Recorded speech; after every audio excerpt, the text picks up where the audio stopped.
Dans cette vidéo, je vais te présenter un site d'analyse en paris sportifs portant sur le football. Complet et développé par un Français, cet outil te permettra de dénicher toi-même des value bets.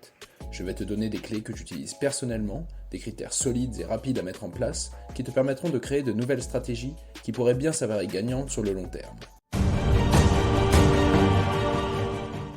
Salut à toi et bienvenue sur la chaîne Bettingvest, sur laquelle je te présente différentes stratégies d'investissement dans le domaine des paris sportifs, dans le but de te permettre de dégager un complément de revenus chaque mois. Attention, je ne suis pas conseiller en investissement, et ce que je vais te présenter dans cette vidéo ne constitue en rien un conseil en investissement. J'applique moi-même ces techniques car elles me permettent de dégager des bénéfices, et je t'encourage à réaliser tes propres recherches plus approfondies sur le sujet. Le site que je vais te présenter aujourd'hui se nomme DataFoot. Développé avec amour par Julien, ce site d'analyse sur le football est un outil complet et avancé qui constitue selon moi la base que tout parieur engagé dans une démarche de recherche de value bet se doit d'avoir à sa disposition.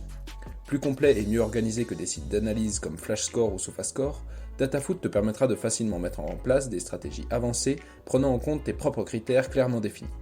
En croisant les prédictions algorithmiques du logiciel, les cotes actuellement proposées par Pinacle, ainsi que des données statistiques factuelles présentées de manière hyper visuelle, le site t'offre la possibilité de créer une infinité de stratégies dont la finalité va être de dénicher les erreurs du marché et des bookmakers, en bref, des value bets. Nous allons dans un premier temps faire le tour du propriétaire, puis je t'exposerai dans un second temps comment je procède pour élaborer une stratégie d'analyse rapide et factuelle. Commençons par la page Match, recensant l'ensemble des matchs du jour. Pour chaque match, tu retrouveras différentes informations triées selon 4 catégories: prédictions, statistiques, graphiques et classements. Dans la partie prédictions, tu retrouveras les prédictions sous forme de pourcentage pour chacune des issues de la Moneyline, les cotes actuelles proposées par Pinacle, ainsi que les prédictions de buts marqués de l'algorithme pour chaque équipe, le tout pour la première mi-temps et le full-time. Tu retrouveras en dessous les buteurs potentiels de chaque équipe, ainsi que les statistiques générales du championnat auquel le match prend part. A noter que l'icône plus, que tu retrouves un peu partout sur le site, te résume en quelques lignes sur quoi porte la section correspondante.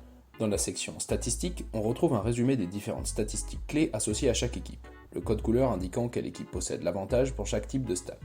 On retrouve également un résumé global de l'ensemble des stats étudiées, qui met en opposition les deux protagonistes, et qui fait ainsi ressortir au premier coup d'œil l'équipe ayant un avantage dans les chiffres. Dans les sections 90e et 45e, on découvre pour le full-time et la première mi-temps différents chiffres clés concernant essentiellement le nombre de buts, présentant la moyenne de réalisation de l'événement en question sur l'ensemble du championnat, sur la saison pour les deux équipes, la moyenne des deux équipes et la moyenne propre à chacune d'elles, ainsi que la moyenne uniquement sur les matchs à domicile de l'équipe évoluant à domicile, à l'extérieur pour l'équipe visiteuse. Enfin, on retrouve la cote actuellement proposée chez Pinacle, les codes couleurs faisant apparaître directement si la cote est surévaluée en vert, sous-évaluée en rouge ou en adéquation de plus ou moins 10% avec la stat en question. Enfin, dans la section record, on trouve un résumé sur la série actuelle selon différents critères dans laquelle se trouvent les deux équipes. Je vais rapidement survoler les sections graphiques et classement. Très visuelle, la partie graphique permet de retrouver une comparaison des stats clés des deux équipes, faisant notamment apparaître de façon inédite un indicateur de forme. Enfin, la partie classement classe les équipes du championnat selon différents critères, de santé, d'attaque et de défense.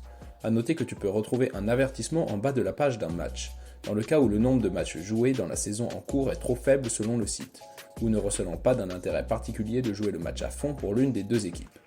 Une fonctionnalité déterminante du site est à retrouver dans la partie filtrée, en haut à droite de l'écran. Il est ainsi possible de filtrer les matchs selon le jour du coup d'envoi, de trier les matchs selon la probabilité pour le logiciel qu'un certain événement arrive, selon la ligue, ou encore de n'afficher que les matchs sans avertissement liés au nombre de matchs joués dans la saison en cours, ou si une des deux équipes est sur un record dans une série quelconque. Concernant les séries, je te conseille de traiter directement les matchs dans la partie en question. Énorme avantage du site selon moi par rapport à certains de ses concurrents, DataFoot te permet en un seul coup d'œil de repérer les équipes se trouvant dans une série de matchs selon des critères multiples.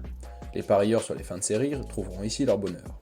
Tu retrouveras ainsi les équipes étant sur une série sans plus de 0,5 buts dans le match, soit une série de 0 à 0, sans plus de 1,5 but, etc.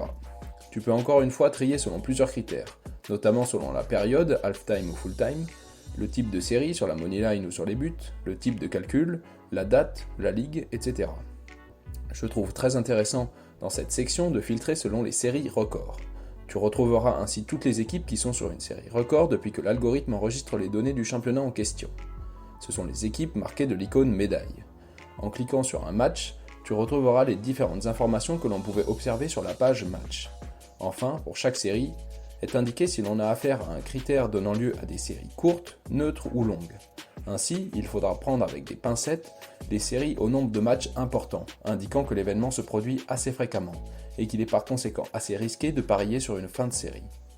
La page événement est similaire dans la présentation à la page série, à l'exception qu'ici on retrouve une présentation des équipes réalisant l'événement la plupart du temps. Il est ainsi logique de retrouver un grand nombre d'équipes ayant une moyenne élevée sur le championnat en cours, en termes de matchs à plus de 0,5 buts par exemple.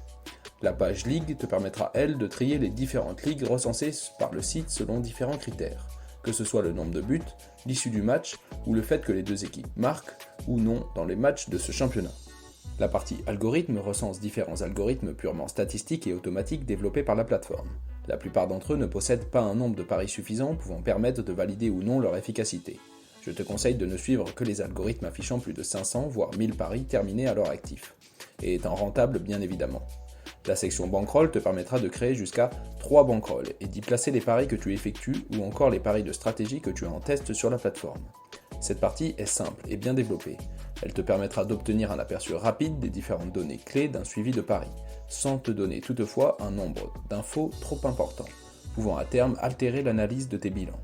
Je vais maintenant te présenter comment je m'y prends pour élaborer une stratégie simple et efficace, me permettant de profiter un maximum des différentes informations, prédictions et statistiques proposées par cet outil. Ma façon de créer une stratégie n'est en aucun cas une vérité absolue, et il existe une multitude de manières différentes d'élaborer des techniques dont le but commun va être de trouver des value bets.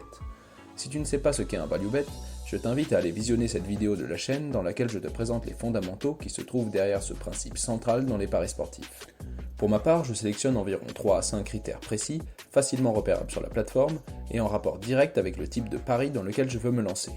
Je prends en compte à minima un critère utilisant les prédictions de l'algorithme, un critère statistique pur, un critère de value, soit des statistiques par rapport à la cote, soit des prédictions de l'algo par rapport à la cote, et éventuellement un critère de cote, exemple uniquement les cotes supérieures à 1,50.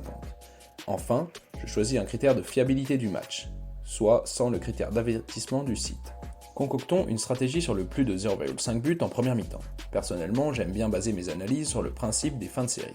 Cela permet de prendre quelque peu le marché à contre-courant, celui-ci étant influencé par les résultats récents des équipes engagées.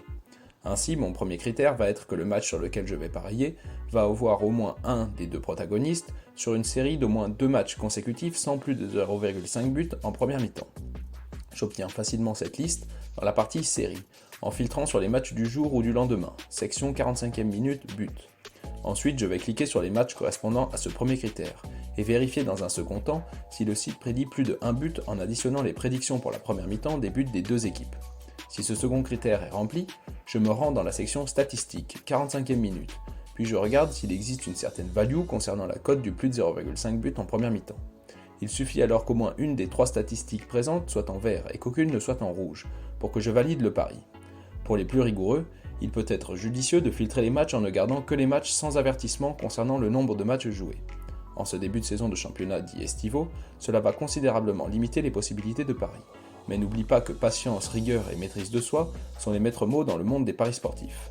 Je ne place pas de minimum de cote pour ce type de stratégie, car je considère que les critères précédents contrebalancent largement une cote potentiellement trop basse. Si un seul de ces 4 critères est transgressé, je ne prends pas le pari. C'est simple, efficace, et agir comme un robot en laissant de côté tes émotions t'évitera de prendre des paris sur un coup de tête, que tu pourrais regretter par la suite. Dans le but de valider la stratégie et ainsi pouvoir la mettre en application avec des mises réelles à la hauteur de ma bankroll totale, je procède par palier. Le premier palier est atteint après 100 paris. Ces 100 premiers paris, je les réalise à blanc, sans mise réelle, en notant pour chaque pari pris la cote, ainsi que la cote de fermeture correspondante chez Pinacle, de laquelle j'ai enlevé toute marge grâce à mon calculateur de cote réelle, que tu pourras par ailleurs télécharger gratuitement en description. Être en positif, mais surtout battre la cote de fermeture réelle la plupart du temps, est la condition nécessaire pour continuer de tester la stratégie. Le second palier débute au 101e pari et termine au 500e. À ce stade, il est potentiellement envisageable de parier des mises minimales, de l'ordre de 5 € par pari, dans le but de se rendre compte de la faisabilité de suivi de la stratégie. Encore une fois, après 500 paris, il faudra s'assurer qu'en moyenne, la cote de fermeture réelle est battue pour pouvoir continuer. Le troisième palier, du 501e pari au 1000e, pourra être accompagné de mises plus importantes, de l'ordre de 0,1 à 0,5% de la bankroll globale. Une fois les 1000 paris atteints, on pourra valider définitivement la stratégie si l'on est en positif sur l'ensemble des paris et au-dessus de la cote de fermeture réelle en moyenne. Je considère dès lors pouvoir parier avec de vraies mises de 1 à 3% de ma bankroll totale. A noter qu'il pourrait être envisageable de mettre en place la stratégie uniquement avec des sites de statistiques basiques de type flash score. Toutefois, le gain de temps et l'ergonomie offerte par un site comme Datafoot constituent selon moi des avantages conséquents dont je ne peux plus me passer. D'autant plus que vous ne retrouverez nulle part des plans d'abonnement aussi peu chers à un service d'aussi grande qualité. Seulement 19€ les 6 mois et 29€ l'année. Si tu débutes dans les paris sportifs ou que tu aimerais te lancer dans tes propres analyses sans débourser des centaines d'euros dans un service d'analyse professionnel, Datafoot est la solution parfaite. 29€, c'est la moitié de ce que tu pourrais gagner en un seul abonnement à un bookmaker ANJ, ou le tiers de ce que tu pourrais gagner en un mois en utilisant cette autre stratégie à gain assuré. Sans parler des gains exponentiels que tu pourrais réaliser grâce à d'éventuelles stratégies développées grâce au logiciel. Dans la prochaine vidéo, je te présenterai une nouvelle stratégie prête à l'emploi qui te permettra de prendre des paris qui pourront être qualifiés de value bet 90% du temps. Le tout sans aucune analyse préalable ni connaissance particulière de l'événement sportif en question. Autant te dire que les gains seront au rendez-vous.